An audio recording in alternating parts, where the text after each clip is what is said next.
Welcome back to the Truth Factory. Let's talk about the manufactured outrage in the media this week centered around the new zero-tolerance immigration policy.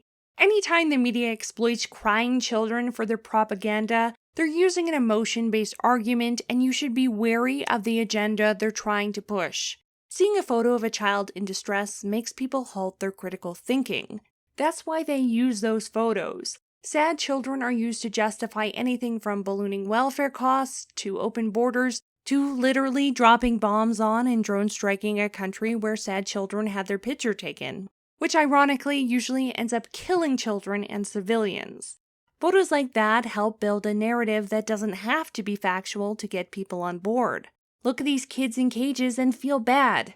Even though these pictures were taken from the Obama era, where these kids were wrapped up under tinfoil like little baked potatoes.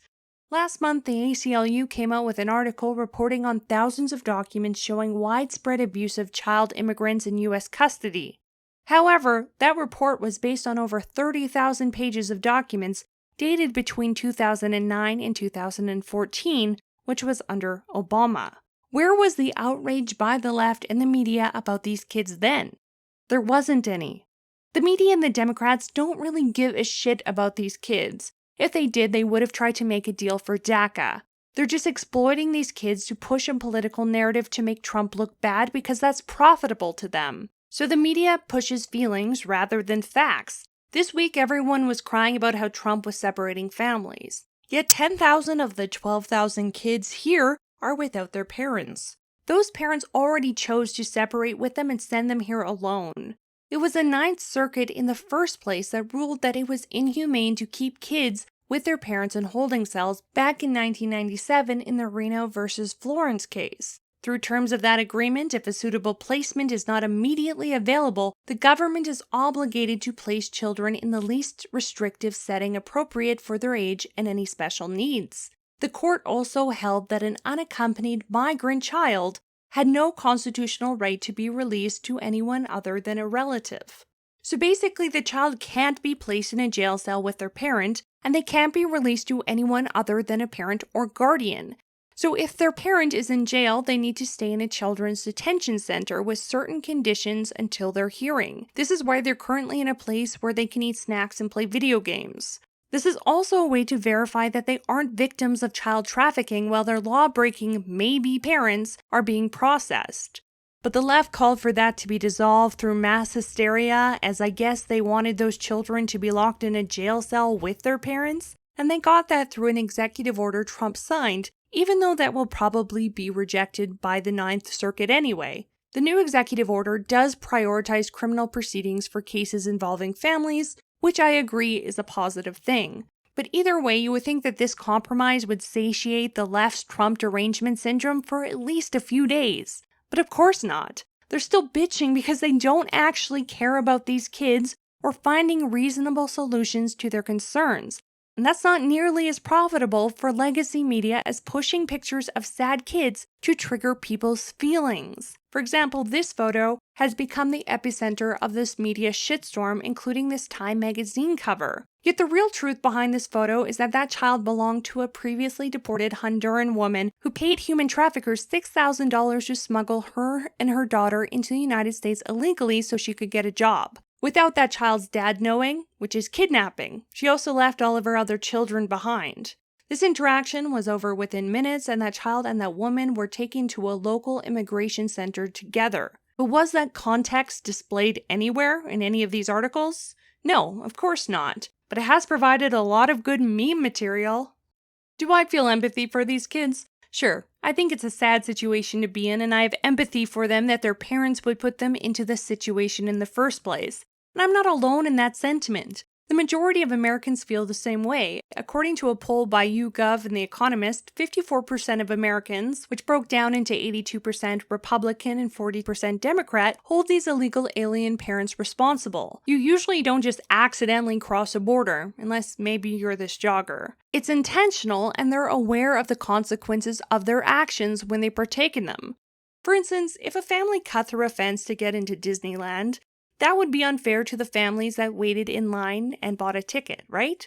And that family that entered the park illegally wouldn't get to stay in Disneyland or be given free accommodations. they would be kicked out and probably banned for life. Even though that would be sad for those kids to have to leave, it would ultimately be the fault of their parents for wittingly committing a crime in the first place, not Disneyland for enforcing its rules, right? Being a child or having a child shouldn't magically gain you entry into another country. Children are not a passport and they shouldn't be exploited as such.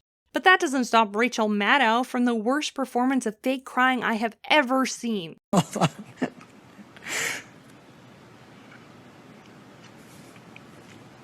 To at least 3...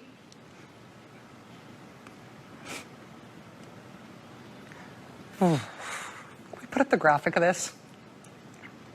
Thank you. Do we have it? No. The sentiment of the left of we should just ignore the law because some people are poor and that's sad has long-term consequences. Consequences that America is dealing with now due to the catch-and-release loopholes and the lackadaisical attitudes from the George Bush and Obama era, where borders were seen as a suggestion rather than a legal boundary. Even Bill Clinton was pretty strict on detaining people entering the country illegally. And so were all of these shitheads back before their platform was based on virtue signaling. They all agreed on it. People who enter the United States without our permission are illegal aliens, and illegal aliens should not be treated the same as people who entered the U.S. legally. And every place in this country are rightly disturbed by the large numbers of illegal aliens entering our country. The jobs they hold might otherwise be held by citizens or legal immigrants. The public service they use impose burdens on our taxpayers. Secure our borders with technology, personnel, physical barriers if necessary. And going to the back of the line behind the folks trying to come here legally. I think we can enforce our borders. I think we should enforce our borders. The illegal immigrants who come here and commit felonies, that's not what this nation is all about. Of course. But now people are acting as if Trump invented borders and border security. But of course, everyone who crosses the border is detained and checked for proper documentation. Every country on earth does this. That is why they can legally detain anyone they want at an airport for further questioning.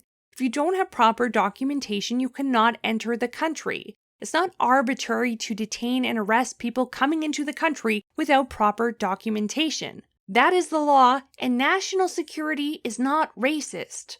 The only valid argument against this is that people fleeing oppression can legally come to the United States and claim asylum. That's true. However, asylum seekers are not allowed to just walk into the United States without permission and do whatever they want. To claim asylum, you have to go to a port or cross the border and go directly to the authorities. Under the old system, you would claim asylum and then you would be released until your hearing.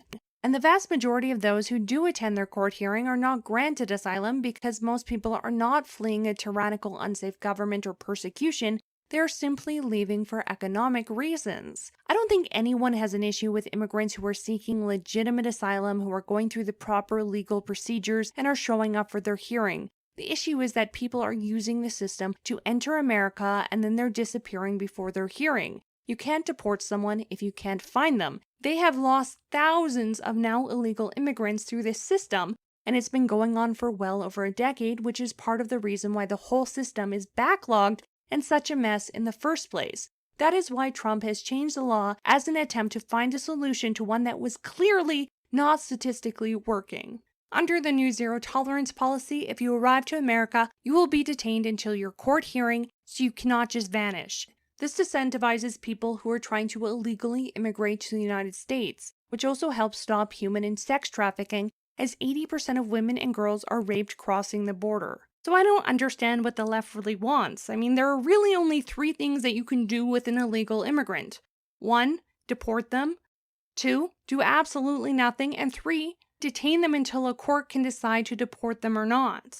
So we're going with option number 3 now. Trump won mostly because of his hard stance on immigration. That is what the American people wanted. That is why he is the president. That is how democracy works. The Dems had 8 years of doing it the Obama way, and now it's Trump's turn to fix this broken system. So the media and the left can complain all they want, but I'm not hearing a lot of suggestions from them on how to fix things. So when I'm being bombarded with images of children with no context behind it, my sentiment is womp womp. Did you say womp womp? The bottom line is very clear. How dare you? When you How cross absolutely the border dare you, illegally, sir? I don't care. Do you? Probably not really. These people came here illegally or did not show up for their hearings, and now they're being detained. And despite the media's hyperbole, they're not being sent to death camps or gassed. Most of these kids are probably playing Fortnite right now, and they will just be deported to where they came from because they knowingly didn't follow the proper legal immigration procedures. And that's not fair to those who are using the proper legal channels to immigrate to America legally. The only people who benefit from illegal immigration are those who want to exploit them for cheap labor and the Democrats who want to import voters. As for more immigration reform and the wall, I think that depends on midterm results. I think Trump is hoping for some heavy Democrat losses, and once he has the people in the seats he needs, he's just going to take every single thing he wants. And when a Democrat representative complains, he'll just point to every time he unsuccessfully tried to make a deal with them in 2018. I was unsure if I wanted to cover this topic in the first place because I think this whole thing is just a distraction. While the media feigns outrage about the treatment of illegal immigrant children, your Congress has been crippled by treacherous politicians focusing on self-advancement at the cost of you and future generations of legal American children. Tell me, of all the things the media could be focusing on, why this? Is it because the media is controlled by the left and they're trying to downplay Trump's success with North Korea and to take the heat off of the real issues of Comey and the rest of the FBI being exposed for covering up the crimes of Hillary Clinton and her bias towards Trump? Yeah, that's the real big story this week.